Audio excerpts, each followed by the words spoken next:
Guys, pupunta pala tayo ng Pasay for office day. Dito hinihintay ko na lang umalis yung bus. Alas 4 pa lang nakagising na ako, then 5:30 umalis na ako ng bahay. Umalis na pala yung bus na sinakyan ko. Bali pa Pasay pala yung sinakyan ko, then dadaan siya ng Skyway para mabilis yung biyahe namin. Habang na-traffic pala kami dito sa may bandang Skyway, bumungad sa akin tong rainbow na to. Parang magbabadya rin yung ulam dito kasi medyo makulimlim yung mismong ulap.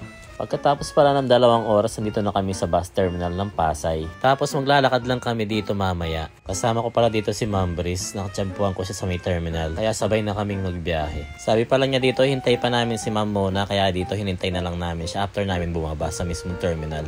5-star nga pala yung binabaan namin na terminal dito sa Pasay. Tapos waiting na lang kami dun sa kasama namin bisor. Kaya yun na nga, naglalakad na kami papunta dun sa sakayan ng jeep. Dumaan kami dito sa may MRT station, Patap Avenue. Dito nakasakay na kami ng M. Reyes na sasakyan. Diretso na yan papunta sa office. Lalakad na lang ng konti. Bale ito na nga, nandito na ako sa mismong office. Bakit na ako dito sa mismong training room. Hindi ko na nakunan yung mga ibang pangyayari kasi hindi pwede, bawal. 9 AM pala yung meeting. Hindi naman ako late. Kaya yan, hindi ako masyadong nagmamadali. Ito pala yung hallway papunta dun sa mismong meeting room namin. Yan, chill lang yung lakad ko dyan papunta ng training room. Nasa baba pa pala yung makasabay ko kaya nauna na ako dito sa mismong room. Dito makikita nyo yung mga kasamahan kong bisor.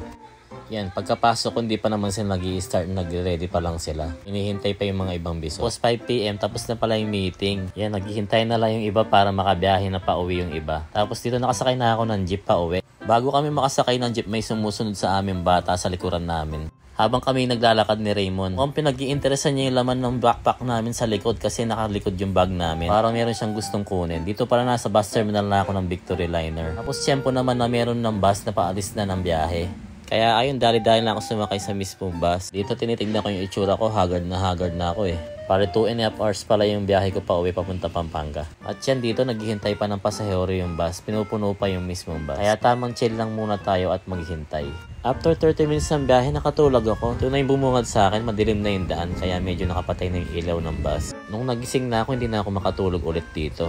Tamang cellphone na lang habang naghihintay pa uwi. Bale dito nag-time check muna ako, 7:21 PM. Medyo matagal-tagal pa yung biyahe ito. Bale monthly pala yung meeting namin kaya every month lumuluwas ako papunta Maynila. Madami ako natututunan sa meeting namin every time na umaattend ako ng meeting. Kaya kahit paano worth it naman yung pagod. Lahat ng mga natutunan ko na i-apply ko sa sarili ko at ina-apply ko rin sa mga staff ko. Hindi lang sapat na matalino ka, dapat laging mayroong bagong kaalaman. Lamang ang may alam. Dito pababa na pala ako ng bus. Sana nag-enjoy kayo dito sa mini vlog ko. Hanggang sa muli guys, maraming salamat.